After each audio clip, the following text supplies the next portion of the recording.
Obesity. The concepts we're looking at in this particular area is nutrition, and the interrelated concept is going to be fluid and electrolyte balance. This provides a list of resources that we can use when we're helping our clients find appropriate guides as far as nutrition. And this is a picture of the U.S. Department of Agricultural My Plate. It demonstrates the amount of each one of these food groups that we should be eating in comparison to others. A third of the world's population is overweight or obese, and this is the leading cause of preventable death. When we talk about being overweight, this indicates a BMI of 25 to 29. Obesity is reflected by a BMI of 30 or higher, which is further divided into three categories. We have class 1, which is a BMI of 30 to less than 35. Class 2 is a BMI of 35 to less than 40. And class 3, which is a BMI of 40 or higher, also known as severe or extreme obesity. Then we look at the adipokines, which affect the appetite and fat metabolism. Dysfunction of the adipokines results in increased appetite, overstimulation of the autonomic nervous system, blood vessel inflammation, and ventricular hypertrophy. Complications include cardiovascular, endocrine, sorry, I lost my place here, gastrointestinal, genitourinary, integumentary, neurologic, psychiatric, respiratory, and musculoskeletal concerns. Causes can be environmental, genetic, and behavioral.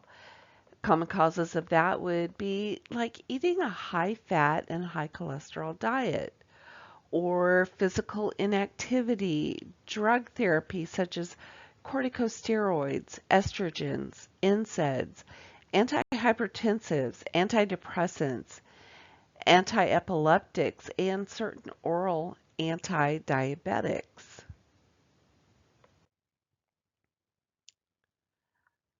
When we are looking at recognizing cues, of course, we need to do our assessment.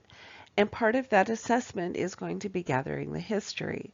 So we need to use the acronym RESPECT.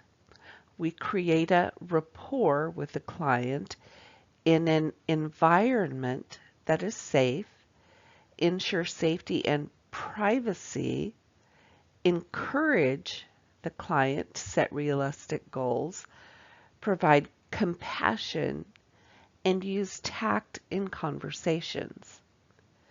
We need to also determine the following to assist with the development of a plan. What is their economic status? Because that will determine what types of foods they will have access to. What is their usual food intake or appetite? What are their eating behaviors and their attitudes toward food? Their culture, any chronic diseases, any medications that they take, including herbs and over-the-counter. What is their activity, their family history, their developmental level? What forms of weight loss have been tried in the past? As we look at the physical assessment, of course, we want to obtain a height, a weight, the BMI, potentially get the waist, the arm, and the calf circumferences, and do a waist to hip ratio. We need to inspect the skin for yeast or other infections, especially in the skin folds of the overweight person. We also need to do a psychosocial assessment, which will include emotional factors, their perception of weight reduction, health benefits, and lifestyle. We also need to do an analysis. So we're looking at weight gain due to excessive intake of calories. And we need to be aware that excess weight can stress all the vital organs. As far as generating solutions and taking actions, weight management and exercise are a very important part of this. Even a 5% weight loss can decrease the risk of coronary artery disease and diabetes mellitus. It's important to provide care to the client in an appropriate environment designed for the safe care of the bariatric client. And in your book, there is a box that will list several different safety measures. Non-surgical management, including behavioral management, involves nutrition modification with or without drug therapy in combination with an exercise program. Weight loss can actually eliminate diabetes mellitus, hypertension, depression, and sleep apnea. So, how do we improve nutrition? Well, we do this through diet therapy, and there's several different diet programs out there that are available, but we have them broken down into just a few basic categories. We have the short-term fasting programs and the very low-calorie diets, which will allow the client only 200 to 800 calories per day. This type of diet therapy will require a cardiac eval prior to and medical supervision during this diet. With this type of program, there is a very high risk of the client regaining all of that weight, though. A nutritionally balanced diet is the next category, which will allow about 1,200 to 1,800 calories a day. This allows a conventional distribution of all of the diet components, and the clients will often take vitamin and mineral supplements. Then we have an unbalanced low energy diet. This would include the low carbohydrate diet or diet restrictions. These diets usually will encourage protein and vegetables, but restrict certain carbohydrates and high fats. There are a lot of mixed results with these, but they are very popular. And with nutrition therapy, there's going to be close interaction with the client, caregiver, provider, nurse, and dietitian.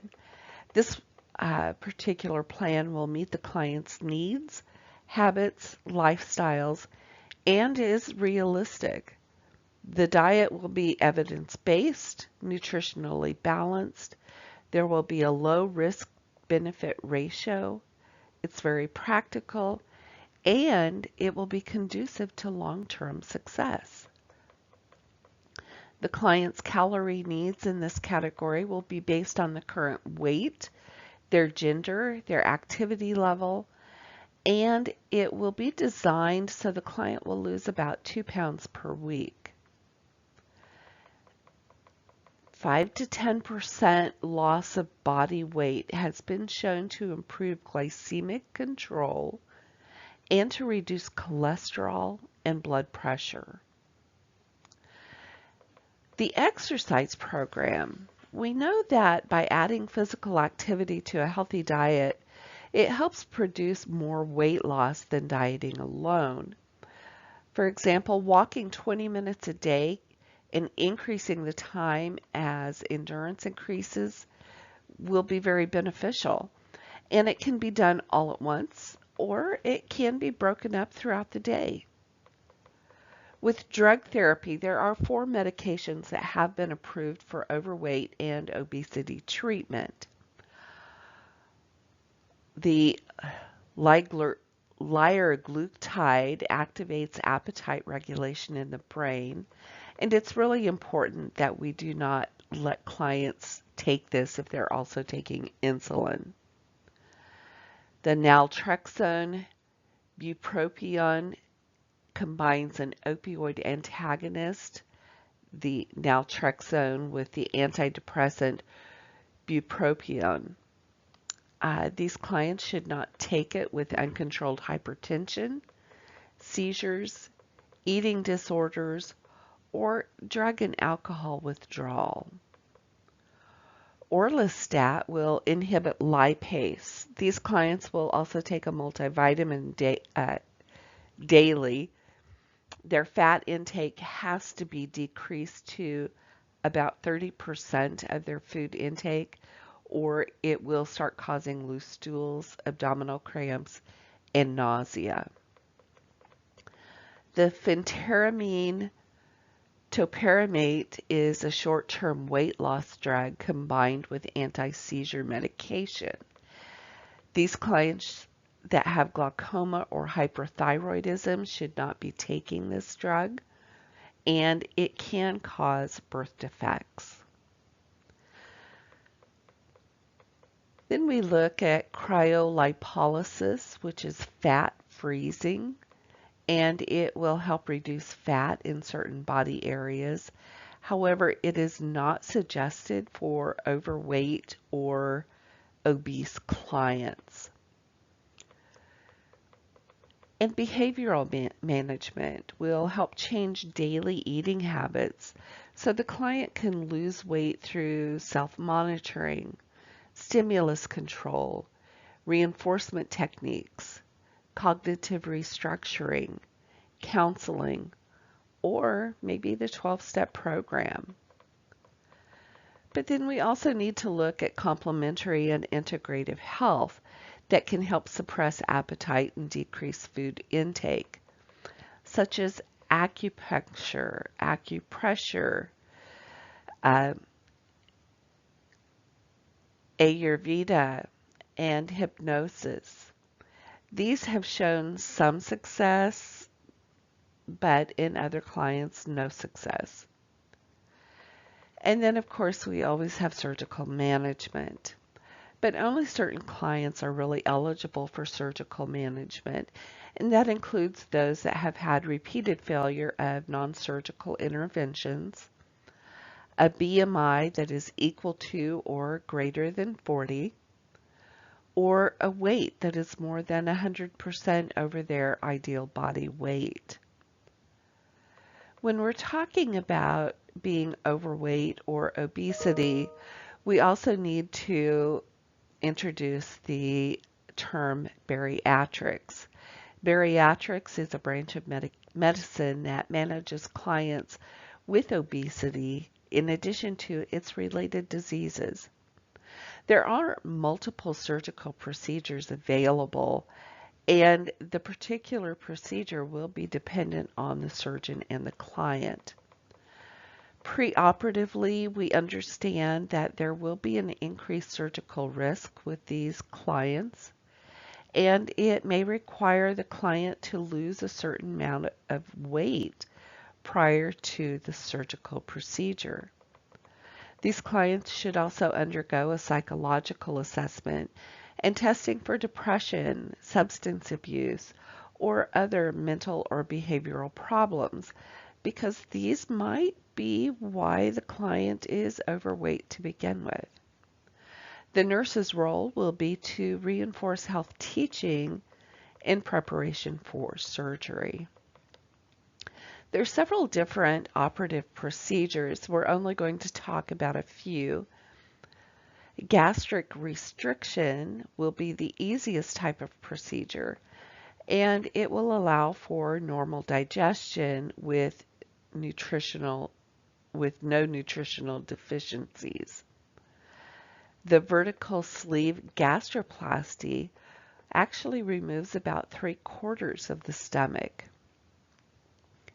The biliopancreatic diversion with duodenal switch will remove about 80% of the stomach. The gastric bypass is going to be the most common bariatric surgery, but it is the one that is the most invasive and has the highest risk for postoperative complications, and it does result in malabsorption. Postoperative care with these clients, remember, they are very overweight. Postoperative will depend on the type of surgery, and the major focus will be on the client and staff safety due to their weight. Priority is going to be airway management. And because of that, these clients are going to be in a semi-Fowler's position. We also need to put sequential compression devices on and initiate anticoagulant therapy. Excuse me. This is going to help reduce the risk of DVTs. These clients will wear an abdominal binder to help reduce the risk of dehiscence, and it is also important to measure the abdominal girth on a daily basis. An indwelling urinary catheter will be inserted, but is usually removed within 24 hours. A physical therapy consult will be required for transfers and ambulation.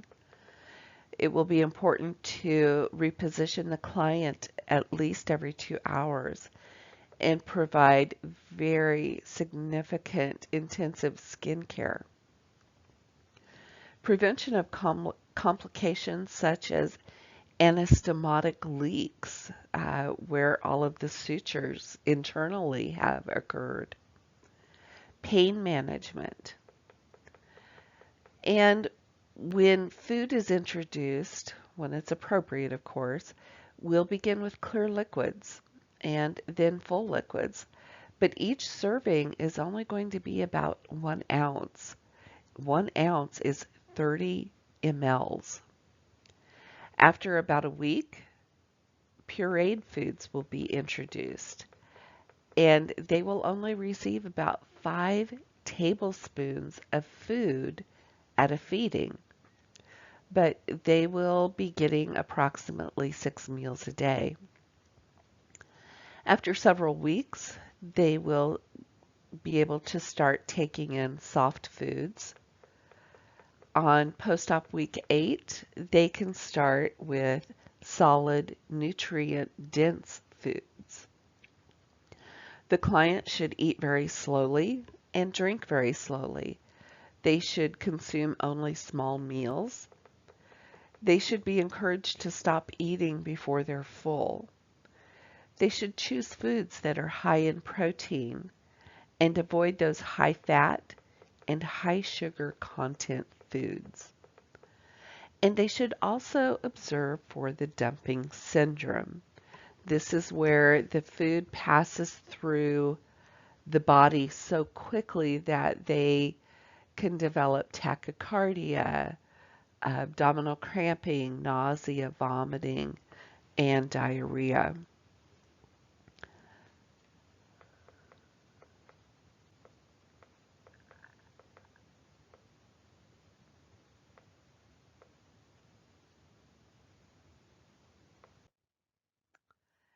So let's start looking at a case study. An 88-year-old male has been admitted for dehydration.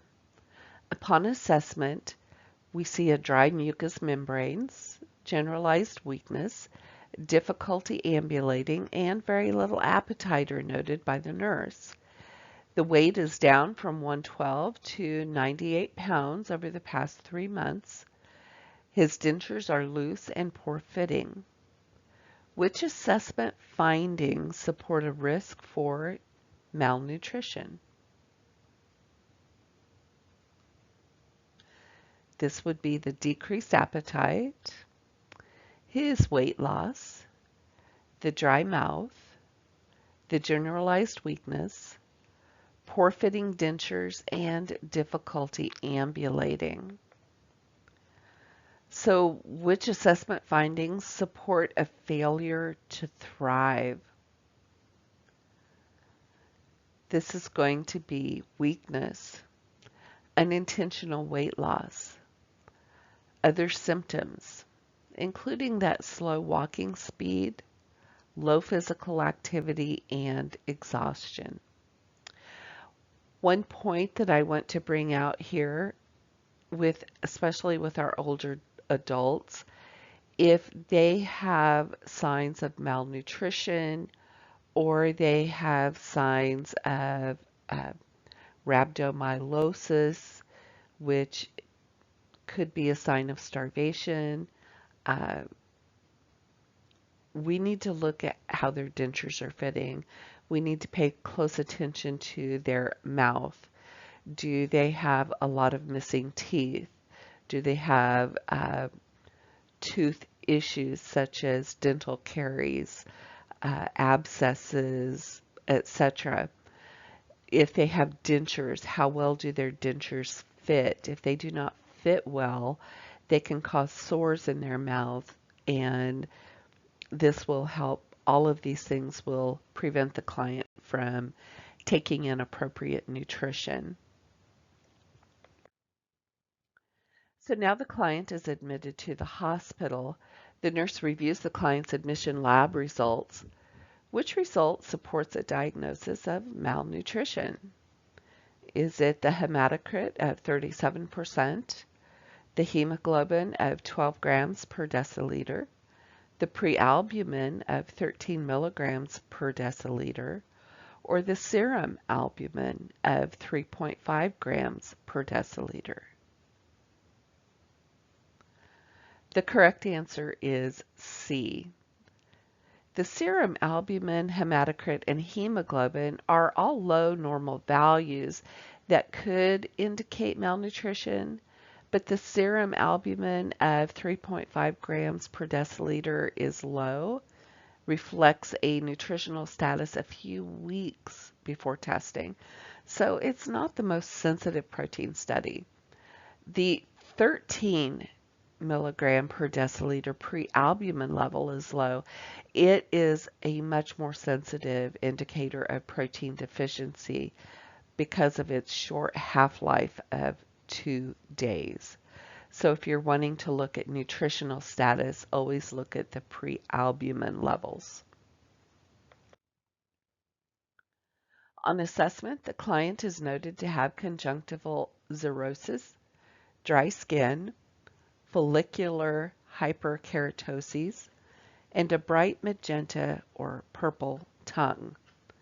Which vitamin deficiency does the nurse suspect? Excuse me. The correct answer is vitamin A. Which dietary item should be removed from the client's nutritional tray? Applesauce, granola cereal, scrambled eggs, or toast with butter?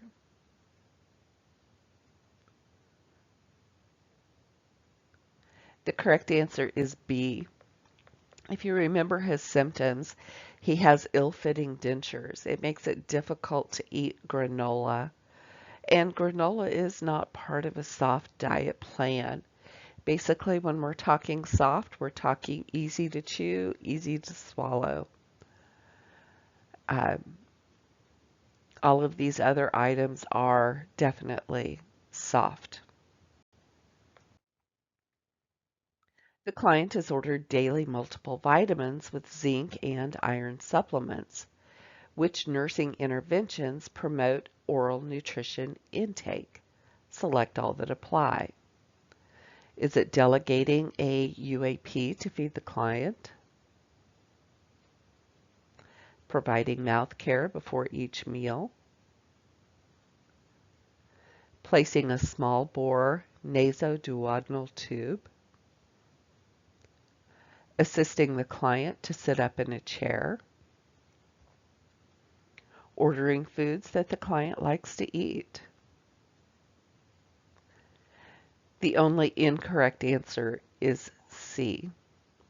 Placing a feeding tube with continuous feedings is going to cause the client to have decreased appetite.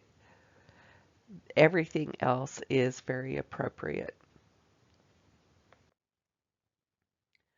What possible complication does the nurse observe for when administering total parenteral nutrition, or TPN?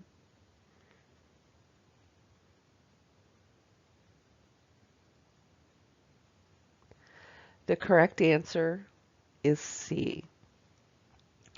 It is really important to monitor serum electrolytes and glucose daily when the clients are on TPN or per facility protocol. And a lot of facilities will require those finger stick blood sugars every 4 hours.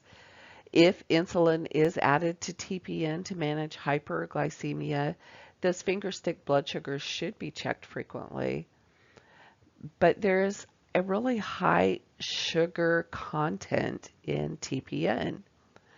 We also have to be aware that infection at the catheter site is a serious risk, and fluid and electrolyte imbalances are also.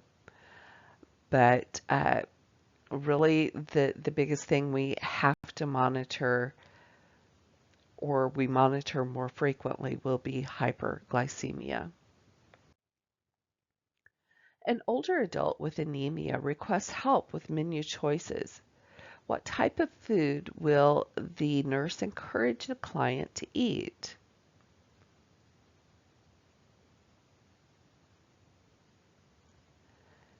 This client has anemia, so they need to have the skim milk. Vitamin B12 deficiency in a client's diet can result in anemia. And older people are at risk for several nutritional concerns, including anemia from vitamin B12 and iron deficiencies. Vitamin B12 can be found in meats, fish, dairy, and egg and food products. Prunes and oranges can assist by adding fiber and vitamins. And we also encourage complex carbohydrates such as wheat bread for good nutrition. And last question. The nurse is caring for a client who is preparing for bariatric surgery. What is the appropriate nursing response when the client states, "I am afraid this surgery won't work"? Is it, "Are you afraid you will stay overweight for life"? Is it, "This surgery always works. It will be fine"? Is it, "Tell me what concerns you most"? Or is it, "We will postpone the surgery until you decide how you feel"? Well, let me give you a hint when we're talking about communication questions. Always look for the question that is going to be asking the client to talk more than a yes or no. We do not want a yes or no question. We want to hear what the client has to say. Never put off on someone else what you as the nurse can do. So don't say, "Oh, well, let's go talk to the dietitian." No, you're the nurse. You need to take care of the problem. And never confront or contradict the client. Never be confrontational. So try to get the client to talk. C is the most appropriate answer.